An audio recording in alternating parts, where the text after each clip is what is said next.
दोस्तों आज हम एक्सप्लेन करने वाले हैं हाल ही में आई एक कमाल की सीरीज चिड़िया उड़ को, जो कि आपको बहुत पसंद आएगी। इसलिए वीडियो को अभी लाइक कर दीजिए। हम चलिए कहानी शुरू करते हैं। तो सीरीज की शुरुआत में हम सहर नाम की लड़की को देखते हैं, जो ब्यूटी पार्लर से निकलकर अपने घर जा रही होती है। असल में सहर एक प्रोस्टिट्यूट है और पैसों के लिए कुछ भी कर सकती है। फिर जब शहर अपने घर जा रही होती है, तभी रास्ते में राणा के आदमी उसे जबरदस्ती अपने साथ उठाकर राणा के पास ले जाते हैं। यहाँ हमें पता चलता है कि राणा इस गांव का सबसे बड़ा जमींदार था और गांव में सब लोग उसी से डरते थे। तब राणा के आगे आते ही शहर काफी ज्यादा घबरा जाती है, पर इतने में राणा शहर के साथ जबरदस्ती करने लगता है। तब गुस्से में शहर राणा को धक्का देती है और वो जमीन पर गिर जाता है। तभी ऊपर से छत गिरने के कारण राणा के सर पर काफी गहरी चोटें आती हैं और वो यहीं पर बेहोश हो जाता है। शहर को लगता है कि राणा मर गया, तो वो जल्दी से भागकर अपनी माँ के पास आती है और उन्हें सब बताती है। ये सुनने के बाद तो शहर की माँ भी बहुत ज्यादा डर जाती है, क्योंकि अब राणा और उसके बच्चे उसे छोड़ेंगे नहीं। दूसरी तरफ राणा के बेटे धनंजय को राणा के बारे में सारी बात पता चलती है, तो वो अपने आदमियों से कहता है कि तुम लोग जाकर शहर और उसकी माँ को मेरे पास लाओ। तब धनंजय के आदमी भी अपने काम पर लग जाते हैं। यहाँ रात के समय हम राजू नाम के एक डीलर को देखते हैं। असल में राजू गांव से लड़कियां उठाकर मुंबई शहर में बेचने का काम करता था। जब राजू लड़कियों को ट्रक में बैठाकर ले जाने वाला होता है, तभी वहाँ शहर और उसकी माँ आती हैं। वो राजू से कहती हैं कि राणा के लोग शहर के पीछे पड़े हैं, इसलिए तुम शहर को अपने साथ मुंबई लेकर जाओ। इस पे राजू पहले तो मना करता है, लेकिन शहर की माँ उसे 15,000 रुपए दे देती हैं, जिस पर राजू तुरंत मान जाता है। फिर थोड़े टाइम बाद सभी लड़कियां मुंबई आ जाती हैं और मुंबई में राजू सभी लड़कियों को एक बड़े से लॉज में लाकर रुकवा देता है। उसी समय राजू के पास गफूर नाम का एक आदमी आता है और गफूर भी लड़कियों की सप्लाई करने का काम करता था। वो राजू से कहता है कि आज रात की बोली में कादिर भाई भी आने वाले हैं और इस बार की बोली अकरम भाई ही जीतेंगे। असल में गफूर अकरम नाम के एक आदमी के लिए काम करता था और अकरम कादिर भाई का बेटा था। अब ये कादिर भाई कौन है वो आपको आगे पता चल जाएगा। जिसके बाद सभी लड़कियां कमरे में बैठी होती हैं, तभी सत्तार नाम का एक आदमी उन लड़कियों को खाना देने आता है और जब सत्तार शहर को देखता है तो उसे पहली नजर में उससे प्यार हो जाता है। इतने में वहाँ बाबू भाई आते हैं। यहाँ हमें पता चलता है कि राजू बाबू भाई के लिए काम करता था और बाबू और अकरम के बीच में हमेशा दुश्मनी चलती रहती है और ये दोनों एक दूसरे को हराना चाहते हैं। वहाँ बाबू राजू से कहता है कि इस बार तुम अच्छी लड़कियां लाए हो, पर अगर आज रात की बोली में मैं हार गया तो मैं तुम्हें साड़ी पहना कर नचाऊंगा। ये सुनकर शहर राजू पर हंसने लगती है, जो बात राजू को अच्छी नहीं लगती। फिर रात के समय राजू सभी लड़कियों को अच्छे से तैयार हो जाने को कहता है, क्योंकि थोड़े टाइम बाद लड़कियों की बोली लगने वाली थी, लेकिन वो शहर को उस बोली में ले जाने से मना कर देता है। इस बात पर शहर भी उस पर भड़क जाती है कि मैं यहाँ पैसा कमाने के लिए आई हूँ, तुम मुझे बोली में जाने से रोक नहीं सकते। तब राजू गुस्से में शहर को कमरे में बंद करके चला जाता है और शहर दरवाजा खुलवाने की काफी कोशिश करती है, पर कोई भी दरवाजा नहीं खोलता। दूसरी तरफ काफी सारे लोग लड़कियों को खरीदने के लिए आने लगते हैं। फिर शहर सोच में पड़ जाती है कि आखिर वो इस कमरे से कैसे निकलेगी और वो खूब चिल्लाती है। तब शहर की आवाज सुनकर सत्तार उसकी मदद करने आता है और तब शहर बोली में जाने के लिए तैयार हो जाती है। जिसके बाद सभी लड़कियां लाइन से बोली में खड़ी रहती हैं। वहाँ शहर की नजर रेशम बाई पर पड़ती है, तो वो सत्तार से पूछती हैं कि ये रेशम बाई कौन है। इस पे सत्तार उसे बताता है कि रेशम बाई काफी सालों से ये काम कर रही हैं, इसी वजह से हर कोई उनकी इज्जत करता है। थोड़े समय बाद कादिर भाई बोली में पहुँचते हैं और पता चलता है कि कादिर भाई एक बहुत ही बड़े डॉन हैं, इसी कारण सब लोग उनसे डर कर रहते हैं। अब बोली शुरू होती है तो सबसे पहले अकरम अपनी लड़कियों को बोली में लेकर आता है, तो सभी लोग अकरम की लड़कियों पर काफी सारे पैसे लगा रहे होते हैं। लेकिन इस बोली का एक रूल था, जो लड़की पहले से किसी के लिए काम करती है वो लड़की चाहकर भी बोली में नहीं आ सकती। पर इतने में नीलम नाम की एक लड़की स्टेज पर आती है। उसे देखकर बाबू समझ जाता है कि ये तो हबीबा बाई के लिए काम करती है। तब बाबू कादिर भाई से कहता है कि हबीबा बाई जानबूझकर बोली में अपनी लड़कियों को भेज रही हैं। इस पर कादिर भाई गुस्से में हबीबा से सच पूछते हैं, तो हबीबा बताती है कि मैंने अकरम के कहने पर अपनी लड़की को बोली में भेजा था। ये सुनकर कादिर भाई अकरम पर भड़क जाते हैं कि अगर आज के बाद तुमने ऐसी कोई गलती करी तो मुझसे बुरा कोई नहीं होगा। फिर बोली दोबारा से शुरू होती है और बाबू भी एक एक करके अपनी लड़कियों को स्टेज पर बुला रहा था। लेकिन बाबू की लड़कियों पर ज्यादा कोई बोली नहीं लगाता। उसी समय शहर भागते हुए स्टेज पर आती है और सभी से कहती कि मैं यहाँ पर सबसे अच्छी लड़की हूँ। तब शहर की बातें सुनकर सब लोग हंसने लगते हैं और उसे स्टेज से उतार दिया जाता है, जिसके बाद आखिर में जीत अकरम की होती है। फिर शहर राजू के चंगुल से बचकर भागने का सोचती है और अपने कपड़े बांधकर वहां से भाग जाती है। दूसरी तरफ हम नीति नाम की एक बच्ची को देखते हैं। राजू नीति को भी अपने साथ मुंबई बेचने के लिए लाया था, पर नीति भी राजू को बिना बताए वहां से भाग जाती है। ये सब देखकर बाबू राजू से उन दोनों लड़कियों को ढूंढने को कहता है, लेकिन रास्ते में अकरम का आदमी नीति को पकड़ लेता है और अकरम नीति को देखने के बाद अपने आदमियों से कहता है कि हमें बाबू को बिना बताए इस लड़की को मार देना चाहिए, क्योंकि ये उसे अच्छे दाम में बेच सकता है। अब हम शहर को देखते हैं जो हर जगह अपनी दोस्त चंपा को ढूंढ रही थी। असल में चंपा भी काफी सालों से मुंबई में हबीबा बाई के लिए काम कर रही होती है। तभी एक लड़की शहर को बताती है कि चंपा को एड्स हो गया था, इसी वजह से हबीबा बाई ने उसे अपने कोठे से निकाल दिया। फिर कार में गफूर नीति को मारने के लिए ले जा रहा होता है, मगर रास्ते में उसका इरादा बदल जाता है और वो नीति को एक आदमी को बेचने के लिए चल देता है। तब नीति भी अपनी जान बचाने के लिए गफूर के सामने गिड़गिड़ाती है। तभी शहर की नजर नीति पर जाती है और वो कैसे भी करके नीति को गफूर के चंगुल से बचाकर भागने लगती है। इतने में राजू की नजर उन दोनों पर पड़ती है और राजू भी उन्हें पकड़ने की कोशिश करने लगता है। जिसके बाद शहर के सामने एक बड़ी सी दीवार आती है, तो शहर उस दीवार पर चढ़कर नीति को ऊपर खींचने की कोशिश करती है, लेकिन तभी राजू शहर के ऊपर गोली चला देता है और गोली लगने की वजह से शहर उस दीवार के पार गिर जाती है और राजू नीति को लेकर वहां से चल देता है। यहीं पर एपिसोड 1 खत्म होता है।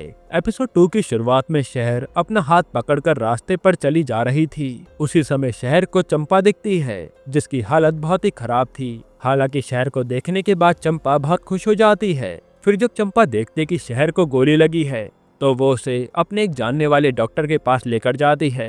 दूसरी तरफ हम गफूर को देखते हैं। गफूर अंदर से बहुत ज्यादा डरा हुआ था, क्योंकि नीति गफूर के हाथों से बचकर भाग गई थी और अगर कहीं गलती से नीति बाबू के हाथ लग गई तो बाबू कादिर भाई को सारी बात बता देगा और अकरम उसे छोड़ेगा नहीं। इधर कादिर भाई के घर पर इंस्पेक्टर श्याम आता है और कहता है कि आपके लोग शहर में खुलेआम गोली चला रहे हैं, इसलिए आप उन्हें थोड़ा काबू में रखिए। तब कादिर भाई भी कहते हैं कि हाँ ठीक है, मैं अपने आदमियों को समझा दूंगा। जिसके बाद हम डॉक्टर आनंद को देखते हैं, जो क्लिनिक में शहर का इलाज कर रहे थे और वो उसकी गोली निकाल देते हैं। यहाँ थोड़े टाइम बाद कादिर भाई को नीति के बारे में सब पता चल जाता है और इधर क्लिनिक में शहर आनंद से कहती है कि क्या एड्स का कोई इलाज नहीं है, आप कैसे भी करके मेरी दोस्त को बचा लीजिए। इस पे आनंद कहता है कि चंपा काफी लोगों के साथ इंटीमेट हो चुकी है, इसी वजह से उसे एड्स हुआ था और मैं उसे चाहकर भी बचा नहीं सकता। जो सुनकर शहर काफी दुखी हो जाती है। फिर कादिर भाई के घर में हम बाबू और अकरम को देखते हैं। बाबू कादिर से कहता है कि आपका बेटा हमारी लड़की को जान से मारना चाहता है। इस पे कादिर भाई अकरम पर बहुत गुस्सा हो जाते हैं, क्योंकि कादिर भाई कभी भी किसी लड़की को जान से नहीं मारते थे और वो अकरम को आज खूब सुनाते हैं। तब अकरम वहाँ से चुपचाप चला जाता है। साथ ही कादिर भाई बाबू से कहते हैं कि मैं अपने बेटे की तरफ से तुझसे माफी मांगता हूँ, तुम्हें जो चाहिए वो मुझसे मांग लो। तब बाबू कादिर से कहता है कि मुझे कुछ दिनों के लिए बैंकॉक जाना है, जिस पर कादिर भाई मान जाते हैं। इधर अकरम गुस्से में गफूर को खूब मारता है और दूसरी तरफ हम धनंजय को देखते हैं, जो शहर से अपने पापा का बदला लेने के लिए तड़प रहा था, पर शहर तो उसे कहीं भी नहीं मिलती। अब यहाँ गफूर के आदमी हर जगह शहर को ढूंढने में लगे थे। हालांकि गफूर ने शहर का चेहरा नहीं देखा था। गफूर को बस इतना पता था कि शहर के हाथ पर गोली का निशान है। तभी गफूर के आदमी शहर को ढूंढते ढूंढते आनंद के क्लिनिक पर जाते हैं, पर गुंडों के आने से पहले शहर छुप जाती है और गुंडों को शहर कहीं नहीं मिलती। दूसरी तरफ गांव में धनंजय के आदमी शहर की मम्मी को पकड़ लेते हैं और उसे खूब मारते भी हैं। फिर हम बाबू को देखते हैं। बाबू बैंकॉक में किसी आईवी नाम की लड़की को ढूंढ रहा था, इसी कारण से वो वहाँ के हर बार में जाकर आईवी के बारे में पूछताछ करता है। यहाँ आनंद शहर को कुछ दवाइयाँ देने के बाद उसे घर जाने की इजाजत दे देता है और घर जाते समय रास्ते में चंपा शहर से कहती है कि तुम यहाँ से वापस चली जाओ, वरना अकरम और बाबू के आदमी तुम्हें छोड़ेंगे नहीं। लेकिन शहर चाहकर भी गांव नहीं जा सकती थी, क्योंकि गांव में पहले से धनंजय उसका इंतजार कर रहा था। तब शहर कहती कि मैं यहाँ आई हूँ तो पैसे कमा कर ही जाऊंगी। जिसके बाद हम रेशम बाई को देखते हैं और वो अकरम से कहती है कि अगर तुम्हें बाबू से आगे बढ़ना है तो तुम्हें दूसरी जगह से अच्छी अच्छी लड़कियां लानी होगी, वरना बाबू हमेशा कादिर भाई की नजरों में तुमसे ऊंचा रहेगा। यहाँ बाबू को काफी ढूंढने के बाद एक बार में आईवी मिल जाती है। तब बाबू उसे इम्प्रेस करने में लग जाता है और आईवी भी एक प्रोस्टिट्यूट थी, तो वो उसके साथ जाने के लिए मान जाती है। इधर घर जाते समय शहर और चंपा को काफी ज्यादा भूख लगने लगती है, लेकिन उन दोनों के पास खाने के लिए पैसे नहीं थे। इसी वजह से वो दोनों सत्तार की दुकान पर खाने आती हैं और सत्तार दिल का बहुत अच्छा इंसान था जो उन्हें फ्री में खाना खिलाता है। यहाँ गफूर अपने आदमियों से कहता है कि मुझे किसी भी हालत में शहर चाहिए, वरना मैं तुम लोगों को जिंदा नहीं छोड़ूंगा। जिसके बाद हम शहर और चंपा को देखते हैं। वहाँ सत्तार शहर से कहता है कि तुम्हें उस बच्ची के लिए अपनी जान खतरे में नहीं डालनी चाहिए थी, पर शहर उसकी बातों पर ध्यान नहीं देती। इधर बैंकॉक में बाबू आईवी से कहता है कि मुझे तुम्हें अपने साथ मुंबई लेकर जाना है, तो आईवी कहती है कि मैं अपनी मर्जी से कहीं नहीं जा सकती, तुम्हें मुझे ले जाने के लिए मेरी बॉस चाओ से बात करनी पड़ेगी। तब बाबू कैसे भी आईवी को अपने साथ ले जाना चाहता था, इसलिए वो चाओ से मिलने के लिए तैयार हो जाता है। अब दूसरी तरफ अकरम गफूर से कहता है कि अगर मुझे बाबू से जीतना है तो मुझे इंडिया से बाहर से लड़कियां लानी होंगी। तब अकरम गफूर को उसके दोस्त बल्ली को कॉल लगाने को कहता है, क्योंकि बल्ली नेपाली लड़कियों का सप्लाई किया करता था। साथ ही अकरम ये बात कादिर को जाकर बताता है। तब कादिर भाई अकरम से कहते हैं कि तुम जो कोई भी कदम उठाना सोच समझकर उठाना, और मैं हमेशा तुम्हारे साथ खड़ा हूँ। ये सुनकर अकरम खुश हो जाता है। फिर यहाँ घर में शहर चंपा से कहती है कि तुम तो हबीबा बाई को जानती हो ना, क्या तुम मेरे लिए उनसे बात कर सकती हो। यहीं पर एपिसोड 2 खत्म होता है। एपिसोड 3 की शुरुआत में बाबू आईवी के साथ चाओ से मिलने जाने लगता है, तो वो दोनों देखते हैं कि चाओ एक लड़की को उनके सामने जान से मार डालती है, क्योंकि उस लड़की ने चाओ से गद्दारी की थी। तब बाबू चाओ से पूछता है कि क्या मैं आईवी को अपने साथ मुंबई लेकर जा सकता हूँ। असल में बाबू अपना बिजनेस बढ़ाने के लिए आईवी को ले जाना चाहता था, और वो चाओ से कुछ लड़कियों को भी मांगता है। साथ ही वो चाओ को 40% पार्टनरशिप ऑफर करता है, जिस पर चाओ मान जाती है और आईवी को उसके साथ भेज देती है। फिर हम चंपा को देखते हैं जो दर्द से तड़प रही थी और उसे ड्रग्स लेने का एडिक्शन भी था, मगर चंपा के पास ड्रग्स लेने के पैसे नहीं होते। जिसके बाद रात के समय शहर अच्छे से तैयार होकर कस्टमर्स का इंतजार कर रही होती है। तभी वहाँ गफूर के आदमी आ जाते हैं और वो लोग शहर को पहचानने के लिए सभी लड़कियों का हाथ चेक कर रहे थे। पर जैसे ही वो गुंडे शहर का हाथ चेक करने आते हैं, तभी वहाँ सत्तार आ जाता है और वो उन गुंडों को अपनी बातों में लगा लेता है। फिर दूसरी तरफ बैंक में बाबू और आईवी एक साथ बैठे होते हैं। वहाँ आईवी उसे कहती है कि चाओ ने तुम पर भरोसा किया है, इसलिए तुम चाओ का भरोसा मत तोड़ना, वरना वो तुम्हें मार डालेगी। इस पे बाबू कहता है कि मैं कभी भी किसी का भरोसा नहीं तोड़ता। फिर रात के समय राजू इंस्पेक्टर श्याम से जाकर कहता है कि मुझे शहर नाम की लड़की की तलाश है, क्या आप मेरी मदद कर सकते हैं। इस पे श्याम पैसों के लालच में उसकी मदद करने के लिए मान जाता है। राजू श्याम से कहता है कि आप पूरे एरिया में रेड मारो और आपको रास्ते पे जो कोई भी लड़की मिले उसे पकड़कर मेरे पास लेकर आओ, मैं शहर को पहचान लूंगा। जिसके बाद रास्ते पर शहर एक आदमी के साथ इंटीमेट होने जा रही होती है, लेकिन तभी उधर पुलिस आ जाती है और वो शहर के साथ साथ काफी सारी लड़कियों को पकड़कर जेल में ले जाती है। अब थाने में एक एक करके उन सभी लड़कियों का हाथ चेक किया जा रहा था। दूसरी तरफ गांव में डॉक्टर्स धनंजय को बताते हैं कि आपके पिता की हालत बहुत खराब हो चुकी है और उन्हें बचाना काफी मुश्किल है। ये सुनकर धनंजय काफी दुखी हो जाता है और डॉक्टर को कहता है कि आप मेरे पिता को मेरे घर ले आइए, मैं यहीं पर उनकी सेवा करूंगा। फिर हम चंपा को देखते हैं। चंपा को पैसों की काफी जरूरत थी, इसी वजह से वो भागते हुए हबीबा बाई के पास आती है। वहाँ चंपा उन्हें कहती है कि मेरे पास एक बहुत ही अच्छी लड़की है, मैं 30,000 रुपए के बदले शहर को आपके हवाले कर दूंगी। इस पे हबीबा बाई उसकी बात मान जाती है। यहाँ जब थाने में ऑफिसर सभी लड़कियों का हाथ चेक कर रहे थे, तभी शहर ऑफिसर से बचने के लिए वहाँ से भागती है और उसे देखकर राजू और गफूर भी उसका पीछा करते हैं। तब शहर भागते हुए एक बिल्डिंग की छत पर छुप जाती है, लेकिन इतने में गफूर उसे पकड़ने आ जाता है। तब हाथापाई के दौरान शहर गफूर को छत से धक्का देती है और नीचे गिरने के कारण उसकी मौत हो जाती है। उसी समय राजू भी गफूर को मरते हुए देख लेता है कि उसे शहर ने मारा है। फिर हम अकरम को देखते हैं जो अपने घर पर बैठा होता है। तभी एक आदमी आकर उसे बताता है कि गफूर की मौत हो गई। ये सुनकर तो अकरम को झटका लगता है। वो जल्दी से गफूर की बॉडी के पास आता है और वहाँ अकरम को लग रहा था कि बाबू ने उसे हराने के लिए गफूर को मारा है। यहाँ शहर भागते हुए चंपा के पास आती है और उसे सारी बात बता देती है, जो सुनकर चंपा भी हैरान थी। इसके बाद हम राजू को देखते हैं। श्याम राजू से जाकर पूछता है कि आखिर गफूर को किसने मारा है। तब राजू उसे सारी बात बता देता है कि इन सब के पीछे शहर का हाथ है। श्याम भी राजू से कहता है कि अकरम को लग रहा है कि ये सब बाबू ने किया है, इसलिए तुम लोग थोड़ा बचकर रहना। अब अकरम और कादिर गफूर की माँ से मिलने जाते हैं और हमें पता चलता है कि कादिर की बहन का लड़का ही गफूर था, जिस बात से कादिर और अकरम बहुत दुखी थे कि आखिर गफूर को किसने मारा है। दूसरी तरफ श्याम और राजू गफूर की मौत पर आपस में बात कर रहे होते हैं। तो राजू कहता है कि कुछ दिनों बाद बाबू भाई आने वाले हैं और वो खुद ही इस मामले को संभाल लेंगे। फिर अगले दिन चंपा शहर को हबीबा बाई से मिलाने ले जाती है। तब शहर भी हबीबा बाई के सामने काम करने के लिए तैयार हो जाती है और शहर के बदले में हबीबा बाई चंपा को 30,000 रुपए दे देती हैं। इसके बाद जब बाबू मुंबई आता है तो राजू से कहता है कि तुम लोगों की वजह से अकरम मेरे पीछे पड़ गया है। अगर मुझे कुछ भी हुआ तो मैं तुम लोगों को छोड़ूंगा नहीं। फिर घर पर अकरम कादिर से आकर कहता है कि गफूर को बाबू ने मरवाया है और मैं बाबू को कभी माफ नहीं करूंगा। इस पे कादिर उसे समझाता है कि ये समय बदला लेने का नहीं है, हमें कुछ दिनों तक इंतजार करना होगा। फिर अगले दिन सब लोग गफूर की कब्र के पास खड़े होते हैं। साथ ही वहाँ बाबू भी आया था। तब बाबू अकरम से कहता है कि मैंने गफूर को नहीं मारा है, लेकिन अकरम को उसकी बातों पर यकीन नहीं था। दूसरी तरफ हबीबा बाई के कोठे पर एक आदमी शहर से आकर कहता है कि आज रात तुम्हें अच्छे से तैयार होकर कस्टमर के पास जाना है। वहीं हम चंपा को देखते हैं जो पैसा पाने के बाद नशा कर रही थी। यहीं पर एपिसोड 3 खत्म होता है। एपिसोड 4 की शुरुआत में हम शहर को देखते हैं जो अच्छे से तैयार होकर कस्टमर का इंतजार कर रही थी। तभी एक लड़का हबीबा बाई के यहाँ आता है और हबीबा बाई उस लड़के को एक लड़की चुनने को कहती हैं। तो वो लड़का शहर को अपने रूम में लेकर जाता है और शहर भी देखकर समझ जाती है कि ये लड़का पहली बार ये सब कर रहा है। तो यहाँ शहर उसके साथ खुद इंटीमेट हो जाती है।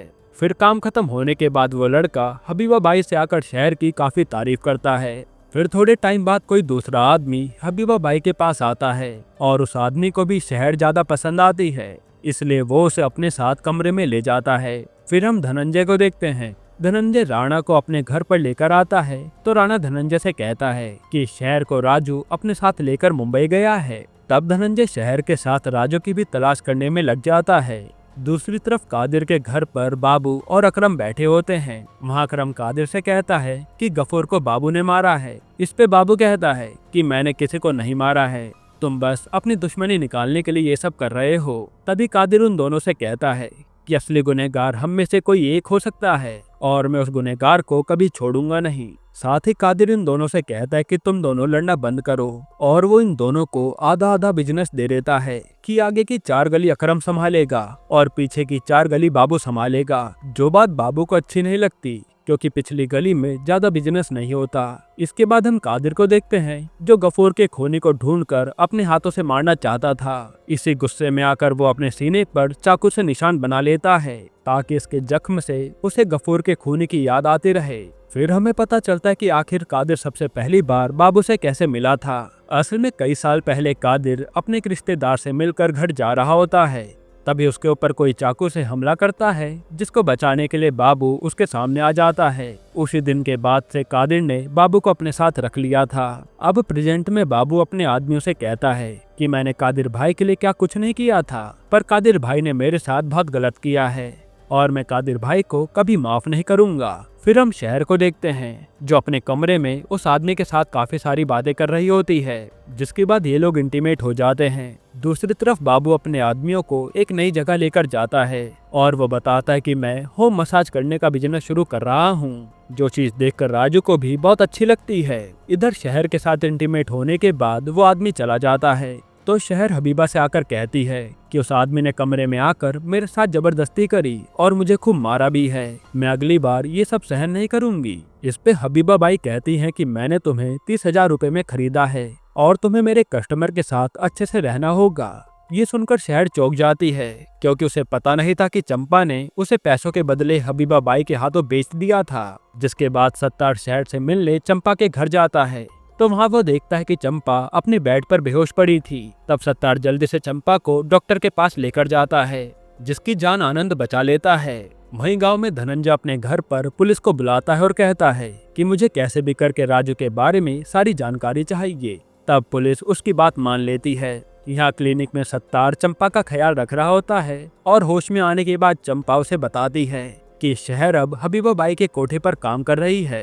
फिर हम बाबू को देखते हैं। बाबू आईवी और कुछ विदेशी लड़कियों को लेकर अपने मसाज सेंटर जा रहा होता है और वो रास्ते में कहता है कि देखना, एक दिन मैं इस धंधे में सबसे बड़ा आदमी बनूंगा। तब आईवी भी खुश हो जाती है, जिसके बाद कादिर शाम को बुलाकर कहता है कि मुझे वो लड़की चाहिए जिसने मेरे भतीजे को मारा है। अगर तुम उस लड़की को नहीं ढूंढ पाए तो तुम्हारी लाश भी किसी को नहीं मिलेगी। तब कादिर की धमकी सुनकर श्याम काफी ज्यादा डर जाता है। अब हम राजू को देखते हैं। राजू बाबू के मसाज सेंटर के लिए काम कर रहा था। दूसरी तरफ शहर को हबीबा बाई के कोठे में दो छोटी बच्ची कैद दिखती हैं। तो शहर उन बच्ची के पास जाकर उनसे बातें कर रही होती है, लेकिन तभी वहाँ हबीबा बाई का आदमी आ जाता है। वो शहर को खींचकर हबीबा बाई के पास ले जाता है और बताता है कि शहर बिना पूछे उन दोनों बच्चियों के रूम में गई थी। ये सुनकर हबीबा बाई को बहुत गुस्सा आता है और वो कहती हैं कि आज रात सारे कस्टमर्स को तुम्हें ही अकेले हैंडल करना होगा, ये आज रात की तुम्हारी सजा है। जो सुनकर शहर भी घबरा जाती है। फिर श्याम राजू से जाकर कहता है कि कादिर भाई को शक है कि शहर ने गफूर को मारा है, इसलिए वो मुझे शहर को ढूंढने के लिए कह रहे हैं। मैंने अगर शहर को उनके हवाले नहीं किया तो वो मुझे हमेशा के लिए मार देंगे। इस पे राजू कहता है कि मैं तुम्हारी मदद जरूर करूंगा, हम दोनों मिलकर शहर को कादिर भाई के हवाले कर देंगे। वहीं हम देखते हैं कि अकरम भी नेपाली लड़के को मुंबई लाने के लिए डीलिंग कर रहा होता है। अब सत्तार की दुकान पर बिजली नाम की एक लड़की आती है और बिजली भी प्रोस्टिट्यूट का काम करती थी और वो मुंबई में अभी नई नई आई थी, इसलिए वो सत्तार से बात कर रही होती है। यहाँ अकरम का एक आदमी हबीबा बाई के कोठे पर आकर सभी लड़कियों का हाथ चेक करने लगता है। फिर जैसे वो शहर के पास आता है तभी वहाँ बाबू के गुंडे पहुँच जाते हैं और वो लोग अकरम के आदमी को वहाँ से भगा देते हैं, ये कहकर कि ये इलाका बाबू भाई का है। फिर शहर अकेले में बैठकर सोच रही होती है कि आखिर वो किस जाल में फंस गई है और मुसीबतों ने शहर को चारों तरफ से घेर रखा है। वहीं शहर को महसूस हो रहा था कि उसके चक्कर में गांव में उसकी मां के साथ कुछ बुरा हो रहा है और वो तो चाहकर भी यहाँ से निकल नहीं सकती। यहीं पर एपिसोड 4 खत्म होता है। दोस्तों, ये सीरीज काफी बड़ी है, इसलिए हम बाकी के एपिसोड जल्दी एक्सप्लेन कर देंगे, बस थोड़ा सा टाइम लग रहा है। अगर आपको इसके बाकी के पार्ट्स कल ही चाहिए तो कमेंट में पार्ट 2 लिख देना, हम पूरी कोशिश करेंगे इसे कल ही लाने की। बाकी अगर आपको हाल ही में आई एक कमाल की सीरीज देखनी है तो आप ये वीडियो देख लीजिए।